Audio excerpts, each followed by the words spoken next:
la honteuse création par La République En Marche d'un comité à Dakhla, au Sahara occidental, n'a pu se faire sans l'accord, peut-être même à la demande de l'exécutif. Une permanence politique française au cœur d'un territoire non autonome et occupé par un pays colonisateur, le Maroc, illustre malheureusement l'époque que nous vivons, où des chefs d'État, de Trump à Macron, de Netanyahou à Mohamed VI, pensent agir en toute impunité, en s'asseyant allègrement sur le droit international et en crachant sur les résolutions d'institutions officielles comme l'ONU ou la Cour européenne de justice pour faire prévaloir leurs propres intérêts.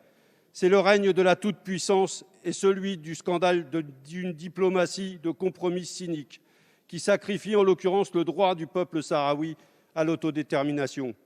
La torture pratiquée sur les prisonniers politiques sahraouis, la répression exercée contre la population sahraoui vivant au Sahara occidental, l'impossibilité pour un observateur indépendant de s'y rendre sont ignorés par la France au profit d'un soutien aveugle au Maroc, colonisateur expansionniste qui bafoue le droit du peuple sahraoui à la liberté et à la dignité.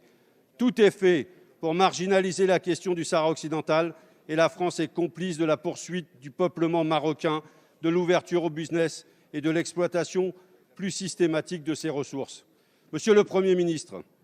dans 10 jours, la France va-t-elle soutenir la demande de la République arabe sahraoui démocratique d'obtenir un siège de membre aux Nations unies, mettant en pratique l'équidistance chère au ministre Le Drian?